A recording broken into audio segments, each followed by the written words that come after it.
बच्चों, हम हमारा चैप्टर 3 मुद्रा और बैंकिंग स्टार्ट कर चुके थे, जिसके लास्ट वीडियो में हमने मुद्रा के कार्यों के बारे में डिटेल में जाना था।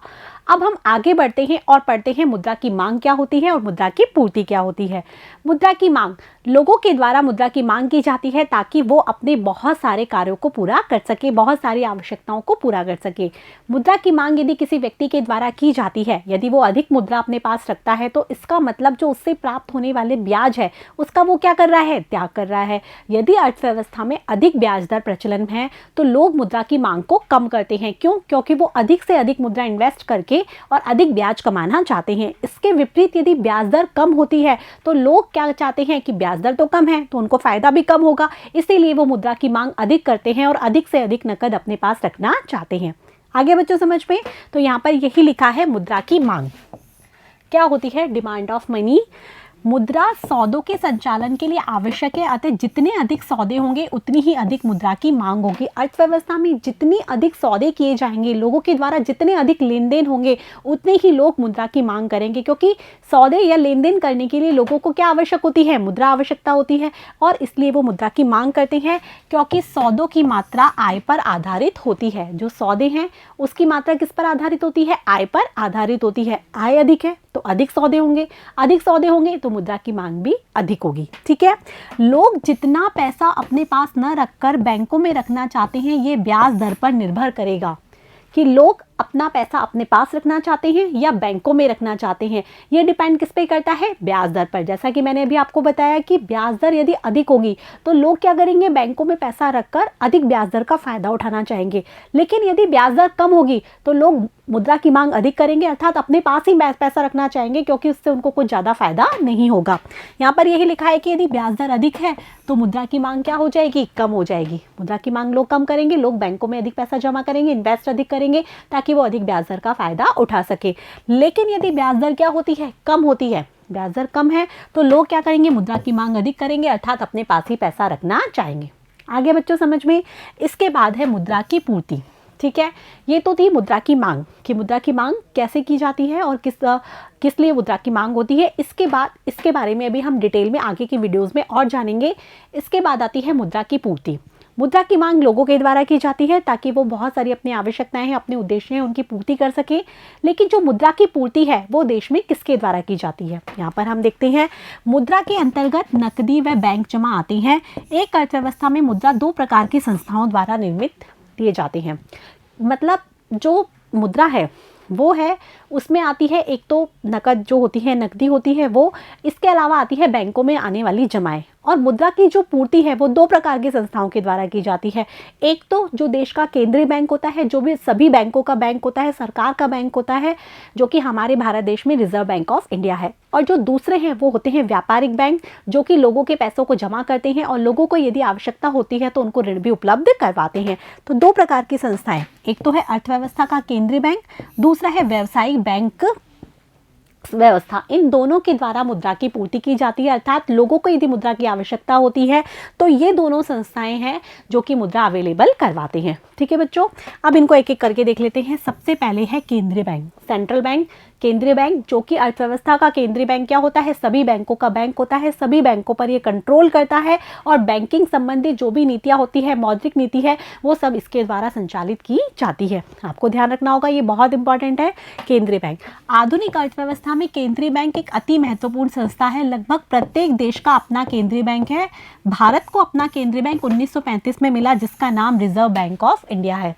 सभी देशों में एक केंद्रीय बैंक होता है जो कि मौद्रिक संबंधित जो भी व्यवस्थाएं हैं उसको संभालता है, जो विनिमय दर है, इसके अलावा जो देश में उतार चढ़ाव जो भी आते हैं उसको कंट्रोल करने का काम, मुद्रास्फीति को नियंत्रित करने का काम, देश में स्थिरता बनाए रखने का काम, कीमत स्थिर को स्थिर बनाए रखने का काम, सारे कार्य किसके होते हैं, केंद्रीय बैंक।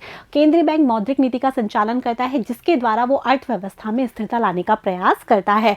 और ये सभी बैंकों का बैंक होता है और सभी देशों में अपना एक केंद्रीय बैंक होता है। हमारे भारत देश का केंद्रीय बैंक है जो कि 1935 में मिला और इसका नाम है रिजर्व बैंक ऑफ इंडिया।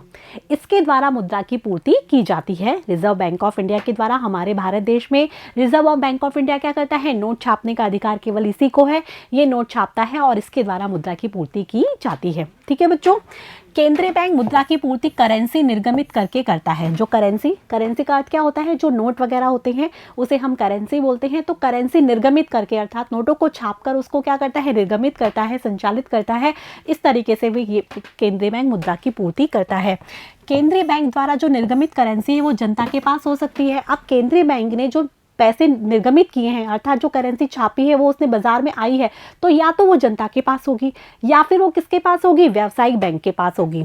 या तो वो जनता के पास होगी या वो व्यावसायिक बैंकों के पास होगी। और इसे हम कहते हैं उच्च द्रव्य, रिजर्व द्रव्य अथवा मौद्रिक आधार कहा जाता है। तो आपको याद रखना है कि उच्च द्रव्य, उच्च शक्ति मुद्रा या रिजर्व द्रव्य या मौद्रिक आधार क्या होते हैं, या तो लोगों के पास पैसे हों या फिर व्यवसायिक बैंकों में जमा हो। तो ये दोनों जो होती हैं, जिसे हम कह सकते हैं कि लोगों के पास पाई जाने वाली मुद्रा और या फिर बैंकों के पास पाई जाने वाली मुद्रा, व्यवसायिक बैंकों के पास पाई जाने वाली मुद्रा जो कि केंद्र बैंक के द्वारा निर्गमित की जाती है, इसे हम उच्च शक्ति द्रव्य, रिजर्व द्रव्य अथवा मौद्रिक आधार कहते हैं। ये तीनों इसके नाम है, आपको याद रखना होगा, क्योंकि यह साख निर्माण के आधार के रूप में कार्य करता है। ये जो उच्च शक्ति मुद्रा है, जो या तो लोगों के पास होती है या फिर किसके पास होती है, बैंकों के पास, इससे क्या होता है, साख निर्माण किया जाता है, इसीलिए इसे उच्च शक्ति मुद्रा भी कहते हैं। ठीक है बच्चों, समझ में आ गया। तो ये केंद्रीय बैंक क्या करता है, मुद्रा की पूर्ति को जो करने के लिए वो करेंसी को निर्गमित करता है। जो नोट छाप के मुद्रा की पूर्ति केंद्रीय बैंक के द्वारा की जाती है। आगे बच्चों समझ में, केंद्रीय बैंक क्या करता है, बैंक दर, खुले बाजार की क्रियाएं, कोष अनुपात में परिवर्तन आदि द्वारा मुद्रा की पूर्ति को नियंत्रित करता है। यदि केंद्रीय बैंक को लग रहा है कि मुद्रा की पूर्ति बहुत अधिक हो गई है, यदि केंद्रीय बैंक को लग रहा है कि मुद्रा की पूर्ति कम है, तो उसके पास कुछ उपकरण होते हैं, जिन उपकरणों को वो प्रयोग करके मुद्रा की पूर्ति को नियंत्रित करता है। और वो उपकरण कौन कौन से हैं, बैंक दर, खुले बाजार की क्रियाएं, कोषानुपात में परिवर्तन। ये केंद्रीय बैंक के उपकरण होते हैं जिनके माध्यम से वो मुद्रा की पूर्ति को नियमित करता है। इन उपकरणों के बारे में हम बाद में डिटेल में पढ़ेंगे। अभी आपको ध्यान रखना है कि ये तीनों जो उपकरण हैं, इसके द्वारा केंद्रीय बैंक क्या करता है, मुद्रा की पूर्ति को नियंत्रित करने का कार्य करता है। केंद्रीय बैंक के पास एक ये उपकरण होते हैं जिसकी सहायता से वो पूरी अर्थव्यवस्था में मुद्रा की पूर्ति को नियंत्रित करता है। ये सरकार के बैंक के रूप में कार्य करता है और ये विदेशी कोषों का संरक्षक भी है। जो सरकार का बैंक कौन सा होता है, सरकार जो भी अपने कार्य करती है वो किसके माध्यम से करती है, केंद्रीय बैंक के कार्य से। केंद्रीय बैंक के माध्यम से सरकार के रूप के और से यदि किसी का भुगतान करना होता है तो वो केंद्रीय बैंक करके देता है। यदि सरकार का जो पैसा है वो जमा होता है तो वो केंद्रीय बैंक में होता है। इसके अलावा जो विदेशों से आने वाला विदेशी मुद्रा होती है उसके कोषों का संरक्षक भी कौन होता है, केंद्रीय बैंक होता है। अर्थात अर्थव्यवस्था का जो मुख्य बैंक होता है वो कौन सा बैंक होता है, केंद्रीय बैंक होता है।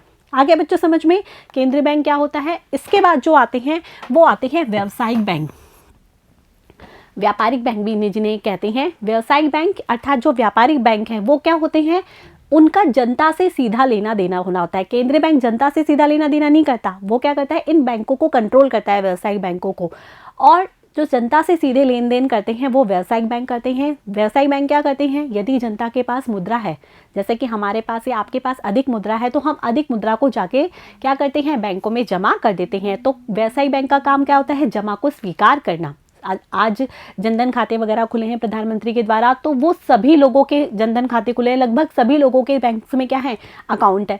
तो उसमें क्या होता है, हमारे पास जो भी जमा होता है, अधिक पैसा होता है, तो वो हम जाके बैंकों में जमा कर देते हैं और बैंक उस जमा को स्वीकार करता है और उस जमा के बदले बैंक हमें क्या करता है, बैंक हमें ब्याज भी देता है उसके बदले में। ठीक है, अब आप ये सोच रहे होंगे कि बैंक हमारा पैसा लेके उसको जमा करता है, उसका संरक्षण करता है और बदले में हमें ब्याज भी देता है, तो बैंकों की कमाई क्या हो गई।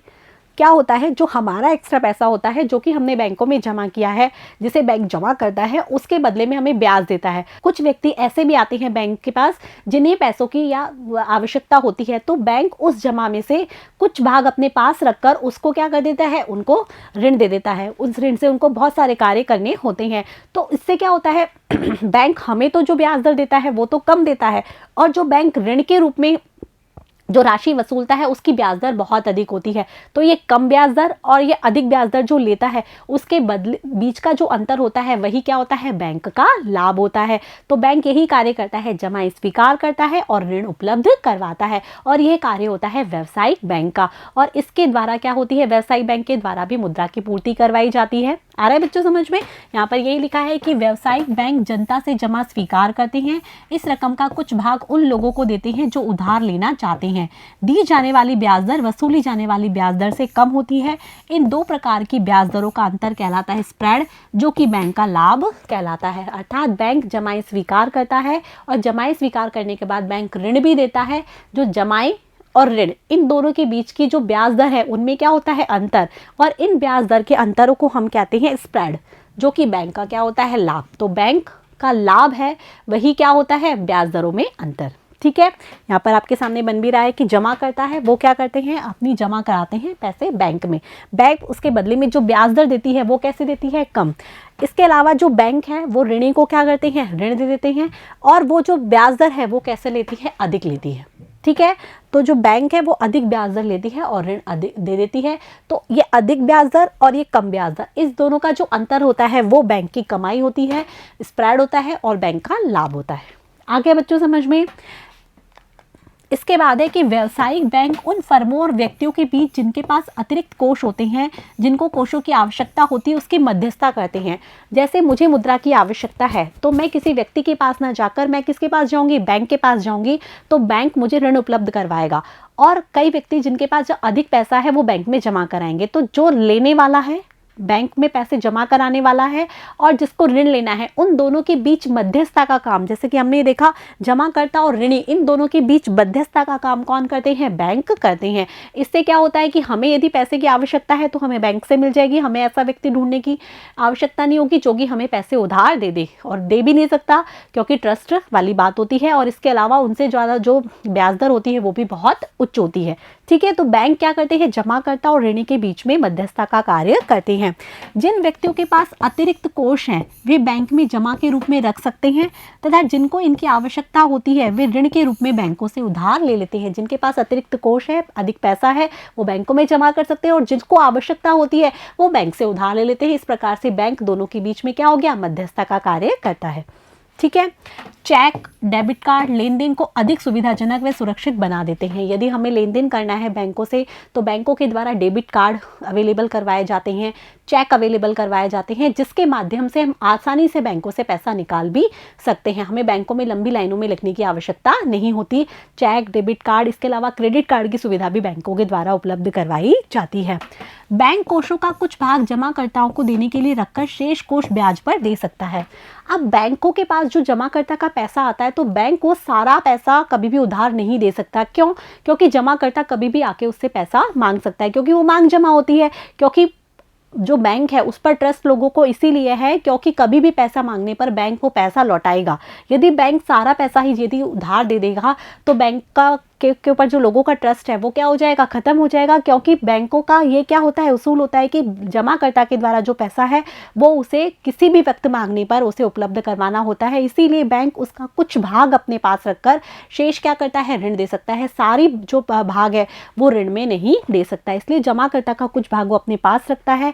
और कितना भाग रखता है ये सब कौन डिसाइड करता है, केंद्रीय बैंक करता है। ठीक है बच्चों, तो जमाकर्ता जो भी जमा कराता है बैंक के पास वो उसका कुछ भाग बैंक अपने पास रखता है, और जो शेष भाग है वो क्या करता है, वो लोगों को ऋण के रूप में दे देता है। बैंक ज़्यादा से ज़्यादा उधार देना चाहते हैं, लेकिन बैंकों को जीवित रखने के लिए जमाकर्ताओं को धन वापस करना अधिक महत्वपूर्ण है।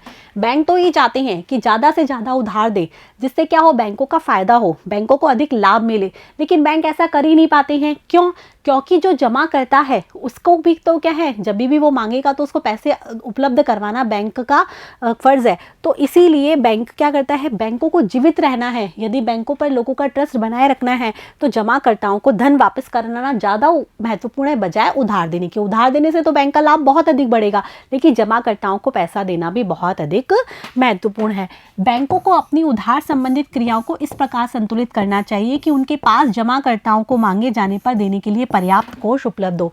इसीलिए बैंकिंग प्रणाली में ये होता है कि बैंक अपनी जो भी प्रणाली है उसको इस तरीके से रखता है कि अपने पास कुछ पैसा रख लेता है, शेष वो उधार देता है, ताकि जमाकर्ता जब भी उसे पैसा मांगने आए तो बैंक के पास वो जमाकर्ता को देने के लिए पैसा उपलब्ध हो। इसी तरीके से ये सारी जो प्रक्रिया है वो संचालित होती है। मांगे जाने पर जमाकर्ता के द्वारा मांगे जाने पर बैंकों के पास पर्याप्त कोष उपलब्ध होने चाहिए, तभी लोगों की जो बैंक में जो लोगों बैंक के प्रति जो अपना ट्रस्ट रखते हैं वो रख सकते हैं। अदरवाइज यदि बैंक यदि उनको नहीं उपलब्ध करवा पाता तो लोगों की जो बैंक के प्रति विश्वसनीयता है वो समाप्त हो जाती है। तो व्यावसायिक बैंक है वो क्या करता है, लोगों के द्वारा जो पैसा है जमा कराया जाता है उसको स्वीकार करता है और उस पैसे को जिन लोगों को उधार की आवश्यकता होती है उनको वो ऋण देकर भी उसको उनसे अधिक ब्याज दर लेता है और इसी तरह से बैंक का वो लाभ कहलाता है। ठीक है, तो व्यावसायिक बैंक क्या करता है, जमाकर्ता और ऋणी के बीच में मध्यस्थता का कार्य करता है। तो मुद्रा की पूर्ति किसके द्वारा करवाई जाती है, जो उधार दिया जाता है किसके द्वारा दिया जाता है, व्यावसायिक बैंक के द्वारा दिया जाता है। ठीक है बच्चों, तो यहाँ पर हमने मुद्रा की मांग के बारे में पढ़ा और मुद्रा की पूर्ति के बारे में पढ़ा कि किस तरीके से मुद्रा की मांग और मुद्रा की पूर्ति बैंक के द्वारा करवाई जाती है, केंद्रीय बैंक के द्वारा और व्यावसायिक बैंक के द्वारा। ठीक है बच्चों, यहीं पे ये वीडियो का अंत होता है। हम नेक्स्ट वीडियो में जानेंगे कि बैंकिंग व्यवस्था द्वारा किस प्रकार से साख सृजन किया जाता है, किस द्वारा अर्थव्यवस्था में व्यावसायिक बैंक है वो साख का निर्माण करते हैं। तब तक के लिए आप मेरे साथ बने रहिए, पढ़ते रहिए, बढ़ते रहिए। Thank you.